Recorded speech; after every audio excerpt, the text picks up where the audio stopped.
అందరికీ నమస్తే. నేను మీ తిరుపతి. తెలంగాణ ముఖ్యమంత్రి రేవంత్ రెడ్డి గారు ఢిల్లీకి పోయినారు. ఢిల్లీలో రాహుల్ గాంధీతో సుమారు గంట సేపు భేటీ అయినారు. ఆ భేటీలో 10 మంది పార్టీ మారినటువంటి ఎమ్మెల్యేలకు సంబంధించినటువంటి టాపిక్ కూడా వచ్చిందట. ఆ టాపిక్ కి సంబంధించినటువంటి నేపథ్యంలో రాహుల్ గాంధీ అసలు ఆ 10 మంది ఎమ్మెల్యేల వ్యవహారం ఏంది, ఆ 10 మంది ఎమ్మెల్యేలను కాంగ్రెస్ పార్టీలోకి తీసుకోవడానికి గల కారణం ఏంది, ఎందుకు తీసుకున్నారు, ఇప్పుడు సుప్రీంకోర్టు మీరు ఏం చెప్పబోతున్నారు, ఆ 10 మంది ఎమ్మెల్యేలు ఒకవేళ అనర్హత వేటు వేస్తే, ఆ 10 మంది ఎమ్మెల్యేలు ఒకవేళ ఇప్పటికిప్పుడు ఎమ్మెల్యే పదవులకు రాజీనామా చేస్తే మళ్ళీ గెలిచే అవకాశం ఉందా లేదా, మీరు గెలిపించుకునేటటువంటి కార్యక్రమం చేస్తారా చేయరా అని చెప్పి రాహుల్ గాంధీ అడిగినప్పుడు ముఖ్యమంత్రి రేవంత్ రెడ్డి గారు లేదు మొత్తం బాధ్యత నేను తీసుకుంటా, ఆ 10 మంది ఎమ్మెల్యేలను గెలిపించేటటువంటి పూచి మాది అని చెప్పి ముఖ్యమంత్రి రేవంత్ రెడ్డి గారు రాహుల్ గాంధీకి సమాధానం ఇచ్చిండు అనేది ప్రధానంగా వినబడుతున్నటువంటి ఒక చర్చ. చాలా మంది రాజకీయ విశ్లేషకులు, సీనియర్ జర్నలిస్టులు ఈ 10 మంది ఎమ్మెల్యేలకు సంబంధించినటువంటి టాపిక్ పెద్ద ఎత్తున మాట్లాడుతూ ముందుకు వస్తున్నారు. ఇప్పుడు ఎంటైర్ తెలంగాణ రాష్ట్రంలో నడుస్తున్నటువంటి ఒక భారీ చర్చ ఏంటంటే 10 మంది ఎమ్మెల్యేలకు సంబంధించినటువంటి అంశం. ఓవైపు కాంగ్రెస్ పార్టీలో ఉన్నటువంటి ఒరిజినల్ 10 మంది కాంగ్రెస్ పార్టీకి సంబంధించిన ఎమ్మెల్యేలు ఏమో ఫామ్ హౌస్ లో సీక్రెట్ మీటింగ్లు పెట్టి పొంగులేటి శ్రీనివాసరెడ్డి నస్తలేడు, బట్టి విక్రమార్క నస్తలేడు, మంత్రుల వ్యవహారం నస్తలేదు, ముఖ్యమంత్రి వ్యవహారం నస్తలేదు, ఇష్టానుసారంగా నిర్ణయాలు తీసుకుంటారు, ఏం చేస్తున్నారు అర్థమైతలేదు, ఒంటెత్తి పోకర్లో పోతుర్రు, మాకేం చెప్తలేరు, మమ్మల్ని కలుస్తలేరు, మమ్మల్ని డేక్తలేరు, మమ్మల్ని పట్టించుకుంటలేరు అని చెప్పి ఇటు సైడ్ కాంగ్రెస్ పార్టీకి సంబంధించిన ఎమ్మెల్యేలు, ఒరిజినల్ కాంగ్రెస్ ఎమ్మెల్యేలేమో ఫామ్ హౌస్లలో భేటీలు అవుతా ఉన్నారు, ఇది హోటళ్లలో భేటీలు అవుతా ఉన్నారు. ఓవైపు పార్టీలు మారినటువంటి ఎమ్మెల్యేలు కూడా దానం నాగేందర్ ఇంట్లో భేటీలు అవుతా ఉన్నారు. రోజు దానం నాగేందర్ ఇంట్లో ఒక పంచాయతీ నడుస్తూ ఉందట ఈ ఎమ్మెల్యేలకు సంబంధించినటువంటి వ్యవహారం. మనం కాంగ్రెస్ లో ఉందామా, కాంగ్రెస్ పార్టీ నుండి మళ్ళీ బీఆర్ఎస్ పార్టీకి వెళ్ళిపోదామా, ఎమ్మెల్యే పదవులలో కొనసాగుదామా, లేకపోతే ఎమ్మెల్యే పదవులకు రాజీనామా చేసి మళ్ళీ ఉప ఎన్నికల్లో పోటీ చేద్దామా, ఇది ఒక పెద్ద సస్పెన్స్ వాతావరణం లెక్క కనబడుతున్నది ఈ 10 మంది పార్టీ మారినటువంటి ఎమ్మెల్యేలకు సంబంధించిన అంశం. ఎందుకంటే ఈ రోజు 17వ తారీఖు, రేపు 18, రేపు మంగళవారం, రేపు మళ్ళీ సుప్రీంకోర్టులో అనర్హత వేటుకు సంబంధించినటువంటి పిటిషన్ మళ్ళీ విచారణ ఉన్నది. రేపు మరి ఎమ్మెల్యేలు, పార్టీ మారినటువంటి ఎమ్మెల్యేలు సుప్రీంకోర్టుకి ఏదైనా సమాధానం చెప్తారా, లేకపోతే స్పీకర్ సార్ ఏదైనా సమాధానం చెప్తాడా, లేకపోతే ఈ ఎమ్మెల్యేల తరపున వాదిస్తున్నటువంటి న్యాయవాది ఏమైనా అక్కడ సమాధానం చెప్పేటటువంటి అవకాశం ఉందా? గతంలోనే సుప్రీంకోర్టు 10వ తారీఖు మీకు ఎంత టైం కావాలి, ఇంత టైం తీసుకుంటారు, ఆల్రెడీ వీళ్ళు పార్టీలు మారి సుమారు కాంగ్రెస్ పార్టీలో పోయి 6-7 నెలలు అవుతా ఉంది, ఇప్పటిదాకా మీరు ఎలాంటి డిసిషన్ తీసుకోలేదు, హైకోర్టు కూడా డిసిషన్ తీసుకోమని చెప్పి స్పీకర్ సార్కి చెప్తే స్పీకర్ సార్ అసలు నిర్ణయం తీసుకోలేదు, పట్టించుకోలేదు, అసలు మీరు ఏమనుకుంటా ఉన్నారు, మీ కథ ఏంది అని చెప్పి సుప్రీంకోర్టు కొంత స్పీకర్ గారి పైన ఆగ్రహం వ్యక్తం చేసేటటువంటి కార్యక్రమం కనబడ్డది. కాబట్టి ఈసారి ఈ 18వ తారీఖు అంటే రేపైనా అట్లీస్ట్ స్పీకర్ సార్ ఏదైనా సుప్రీంకోర్టుకు డిసిషన్ చెప్తాడా, అంటే వీళ్ళు నిజంగానే పార్టీలు మారిర్రు, ఖచ్చితంగా వీళ్ళపైన అనర్హత వేటు వేస్తాం, మళ్ళీ ఉప ఎన్నికలు రెడీ అవుతున్నాం, ఉప ఎన్నికలకు అంతా ఓకే అని చెప్పి స్పీకర్ సార్ కోర్టుకి ఏమైనా చెప్పేటటువంటి అవకాశం ఉందా, లేకపోతే ఇంకా మాకు టైం కావాలని చెప్పి పొడిగించేటటువంటి కార్యక్రమం ఏమైనా చేస్తారా? అయితే ఈ ఎమ్మెల్యేలకు సంబంధించినటువంటి అడ్వకేట్ సుప్రీంకోర్టుకు చెప్పినట్టు మాకు కొంత టైం కావాలి, మేము ఆలోచించుకుంటాం, మేము కొంచెం ఎంక్వైరీ చేస్తామని చెప్పినప్పుడు ఇంకెంత టైం కావాలి, మీరు టైం తీసుకుంటారా, మేమే టైం తీసుకోవాలన్నా, మీరు ఆలోచిస్తారా, మేమే ఆలోచించాలన్నా, మీరు డిసిషన్ తీసుకుంటారా, మేమే డిసిషన్ తీసుకోవాలని అని చెప్పి సుప్రీంకోర్టు స్పీకర్ పైన, ప్రభుత్వం పైన కొంత అసహనం వ్యక్తం చేసినారు, కొంత ఆగ్రహంతో ఉన్నారు అనేది ప్రధానంగా వినబడుతున్నటువంటి చర్చ. ఇవన్నీ కూడా రాహుల్ గాంధీకి పూర్తి స్థాయిలో అర్థమైపోయింది. రాహుల్ గాంధీ ఒక క్లారిటీలోకి వచ్చిండు. రాహుల్ గాంధీ బాధ ఏంటంటే ఎక్కడ పోటీ చేసి అక్కడ ఓడిపోయేటటువంటి సిచ్యువేషన్ కనబడుతున్నాయి. ఇప్పుడు మీరు చూడండి, మహారాష్ట్రలో పోటీ చేసినటువంటి కాంగ్రెస్ మహారాష్ట్రలో చిత్తుగా ఓడిపోయింది, ఢిల్లీలో చిత్తుగా ఓడిపోయింది, జమ్మూ కాశ్మీర్, హర్యానా ఈ 2 రాష్ట్రాల్లో ఏదో ఒక రాష్ట్రంలోనే కాంగ్రెస్ వచ్చింది, ఇంకొక రాష్ట్రంలో పొట్టు ఓడిపోయింది. ఏడ చూసినా కాంగ్రెస్ కి అపాజయం ఎదురవుతున్నటువంటి నేపథ్యంలో మరి కాంగ్రెస్ ఒకవేళ ఇప్పుడు మళ్ళీ 10 నియోజకవర్గాలలో కనుక ఉప ఎన్నికలు వస్తే గెలిచేటటువంటి అవకాశం ఉంటుందా, ఓడిపోయేటటువంటి అవకాశం ఉంటుందా, జరుగుతున్నటువంటి పరిణామం ఏంది అని చెప్పి ముఖ్యమంత్రి రేవంత్ రెడ్డి గారితో ఆరాధించేటటువంటి కార్యక్రమం చేసినారు. నేను గతంలో ఒక వీడియో గురించి మీతో చెప్పేటటువంటి ప్రయత్నం చేసిన. రేవంత్ రెడ్డి దాదాపు 10 నియోజకవర్గాలలో, అంటే ఈ పార్టీలు మారినటువంటి ఎమ్మెల్యేలు ఎవరెవరైతున్నారో ఈ ఎమ్మెల్యేలకు సంబంధించినటువంటి 10 నియోజకవర్గాలలో ఆయన సర్వే చేయించేటటువంటి ప్రయత్నం చేసింది. ఆ సర్వేలో ఎవ్వరూ నమ్మలేనటువంటి వాస్తవాలు తెరపైకి వచ్చినాయి, చాలా దారుణమైనటువంటి వాస్తవాలు. ఎట్లా తెలుసా, దానం నాగేందర్ గెలవడా అని చెప్పి ఈయన హైదరాబాద్ లో సర్వే చేస్తే హైదరాబాద్ జనం దానం నాగేందర్ పైన దాదాపు 70% వ్యతిరేకంగా ఉన్నారు, 70% వ్యతిరేకంగా ఉన్నారు. దానం నాగేందర్ ఇక్కడ గెలుతాడు, ఆయన పార్టీలు మారిండు, రేపటి రోజు మళ్ళీ మీ పార్టీలకి వెళ్ళి గెలిచినా ఆయన మీ పార్టీలు ఉంటాడో మళ్ళీ బీఆర్ఎస్ ఊదరో తెలియదు, పార్టీలు మారేటోనికి మేమేందుకు కోటెత్తామని చెప్పి జనము ఆగ్రహంతో ఉన్నారు, జనము కొంత కోపంతో ఉన్నారు ఎమ్మెల్యేల పైన, పార్టీ మారినటువంటి వ్యక్తుల పైన.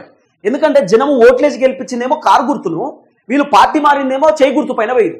అంటే జనాలను మోసం చేశారు, పార్టీలను మోసం చేశారు, అందరినీ మోసం చేశారు. మోసం చేసి కాంగ్రెస్ పార్టీలో పడ్డారు పోయి.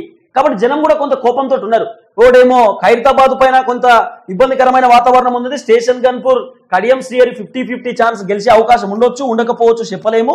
తర్వాత ఈయన ఎవరు, తర్వాత తెల్లం వెంకట్రావు భద్రాచలం 50-50 ఛాన్సెస్, గెలిస్తే గెలవచ్చు తెల్లం వెంకట్రావు, లేకపోతే గెలవకపోవచ్చు అనేటటువంటి ఒక అంశం. తర్వాత పోచారం శ్రీనివాసరెడ్డి సేమ్ 60-40. పోచారం శ్రీనివాసరెడ్డి మళ్ళీ కాంగ్రెస్లోకి వెళ్ళి పోటీ చేస్తే గెలిచే ఛాన్సెస్ 60% ఉన్నాయి. ఒకవేళ ఓడిపోయేటటువంటి ఛాన్సెస్ 40% కూడా ఉండొచ్చు.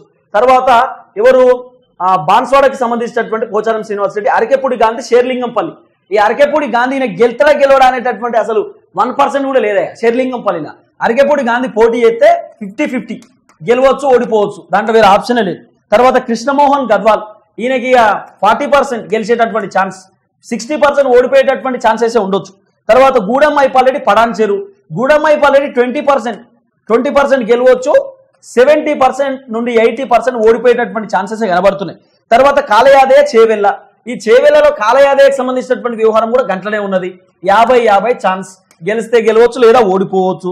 తర్వాత సంజయ్ కుమార్ జగిత్యాల, ఈ సంజయ్ కుమార్ మళ్ళీ పోటీ చేస్తే సేమ్ 30% గెలిచే అవకాశం ఉంది, 70% ఓడిపోయేటటువంటి అవకాశాలు కనబడుతున్నాయి. కాబట్టి ఓవరాల్ గా చూసుకుంటే ఈ పార్టీ మారినటువంటి ఎమ్మెల్యేలకు సంబంధించినటువంటి సర్వే రిపోర్ట్లో కూడా రేవంత్ రెడ్డికి ఊహించినటువంటి తరహాలో రిపోర్ట్ వచ్చింది అనేది కొంత వినబడుతున్నటువంటి చర్చ. అయితే కేసీఆర్ రెడీ ఉన్నాడు. కేసీఆర్ ఎర్రబల్లి ఫామ్ హౌస్ లో కూడా చెప్పిండు, మేము ఉప ఎన్నికలు రెడీగా ఉన్నాం, మేము 100% ఉప ఎన్నికలు పోటీ చేయడానికి సర్వం సిద్ధం చేస్తున్నాం అని చెప్పి కేసీఆర్ చెప్పిండు. కేసీఆర్ కార్యకర్తలతో కూడా చెప్పిండు, మనం అన్నిటికీ రెడీ ఉండుర్రి, మీరు ఏదో టెన్షన్ పడకుర్రి, మళ్ళీ 10 నియోజకవర్గాలలో ఉప ఎన్నికలు రాబోతున్నాయి, ఈసారి బీఆర్ఎస్ పార్టీ అభ్యర్థులను గట్టిగట్టలో పెడదాం, కాంగ్రెస్లోకి వెళ్ళి పార్టీ మారిన వాళ్ళు పోటీ చేస్తారు, మనం పోటీ చేద్దాం, మనమే గెలుతామని చెప్పి కేసీఆర్ ఆల్రెడీ ఆ నియోజకవర్గాల్లో ఉన్నటువంటి కార్యకర్తలకు చెప్తున్నాడు. కేటీఆర్ కూడా చాలా భారీ బహిరంగ సభలలో మాట్లాడుతూ ముందుకు వచ్చిండు. చేవెళ్లలో చెప్పిండు, కొడంగల్లో చెప్పిండు, తర్వాత ఒకసారి ఆయన నల్గొండ పోయినప్పుడు నల్గొండలో చెప్పిండు, తన ట్విట్టర్ అకౌంట్లో పెట్టిండు, బీఆర్ఎస్ పార్టీ ఆఫీస్లో చెప్పిండు. కేటీఆర్ అనేక విధాలుగా మాట్లాడుతూ వచ్చిండు, ఉప ఎన్నికలు రెడీ ఉన్నాం, బై ఎలక్షన్స్ వస్తాయి 10 మంది ఎమ్మెల్యేలు సస్పెండ్ అని చెప్తా ఉన్నాడు. అయితే దీనికి రేవంత్ రెడ్డి ఫుల్ స్టాప్ పెట్టేటటువంటి కార్యక్రమం చేస్తున్నాడు.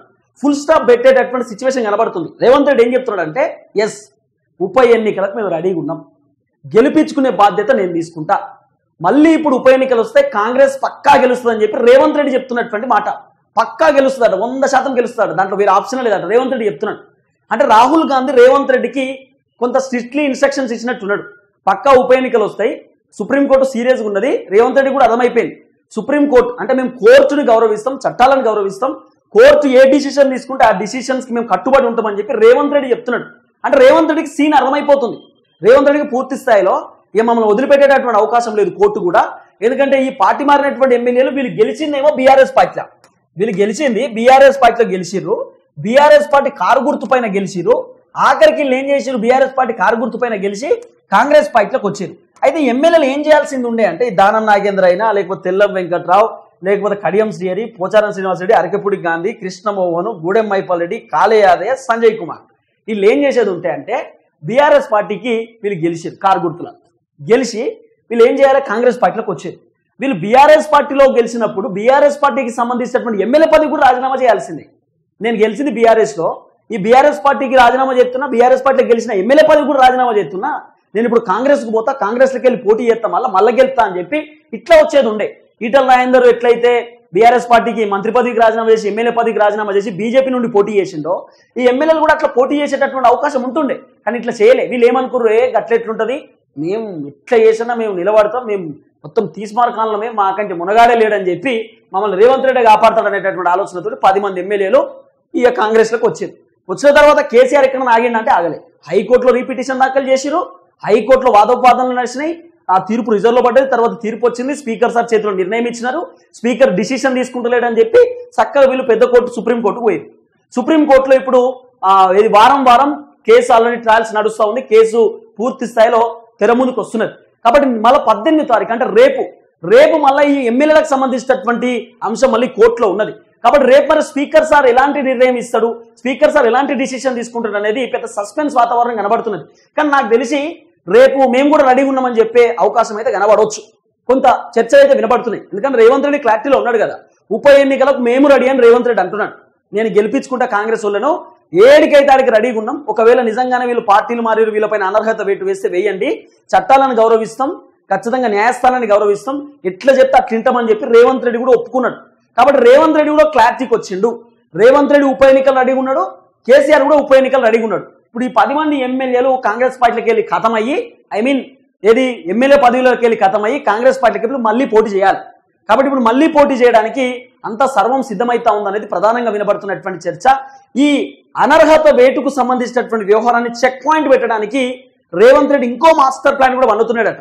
ఆ మాస్టర్ ప్లాన్ కి సంబంధించినటువంటి డీటెయిల్స్ నేను ఇంకో వీడియోలో కూడా మీకు చెప్పేటటువంటి ప్రయత్నం చేస్తాను. ఎందుకంటే రేవంత్ రెడ్డికి తెలివి అంటే ఇక ఆ ఆలోచన అంతా మెదడంతా డిఫరెంట్ తెలివి ఉంటుంది ఆయనకు. ఎప్పుడు మనం తప్పించుకోవాలి, ఎప్పుడు ఏ విధంగా మనం ముందుకు పోవాలి, ఎప్పుడు రాంగ్ స్టెప్లు అనేది ఉండదు రేవంత్ రెడ్డి దగ్గర. రైట్ స్టెప్సే ఉంటాయి, కానీ ఆ స్టెప్స్ని చిన్నగా ఆచితూచి అడుగులు వేసేటటువంటి కార్యక్రమం చేస్తాడు. కానీ ఆ అడుగులలో భాగంగా రేవంత్ రెడ్డి ముందుకు పోతా ఉన్నాడు. సో దాదాపు బీఆర్ఎస్ పార్టీకి సంబంధించినటువంటి సుమారు 16 మంది ఎమ్మెల్యేలను కాంగ్రెస్ పార్టీలోకి లాగుదామనేటటువంటి ఆలోచనలో కూడా రేవంత్ రెడ్డి ఉన్నాడు అనేది ప్రధానంగా వినబడుతున్నటువంటి చర్చ. ఆ వీడియోని మనం నెక్స్ట్ వీడియోలో మనం కొంత డిస్కషన్ చేసేటటువంటి ప్రయత్నం చేద్దాం. చాలా బ్రీఫ్గా మీకు ఆ వీడియో గురించి ఎక్స్ప్లెయిన్ చేసేటటువంటి ప్రయత్నం చేస్తాం. మొత్తానికి రేవంత్ రెడ్డి మాత్రం ఉప ఎన్నికలకు రెడీ అయినటువంటి పరిస్థితి. ఓవైపు కేసీఆర్ సిద్ధంగా ఉన్నాడు, ఓవైపు రేవంత్ రెడ్డి కూడా వీళ్ళిద్దరు ఉప ఎన్నికలకు సంబంధించినటువంటి వ్యవహారంలో సర్వం సిద్ధం చేస్తున్నటువంటి పరిస్థితి. ఇద్దరు కూడా ఉప ఎన్నికలకు నువ్వు డి అంటే నేను డి అనేటటువంటి తరహాలో రెడీగా ఉన్నటువంటి సిచ్యువేషన్స్ మనం చూద్దాం ఏం జరగబోతుంది.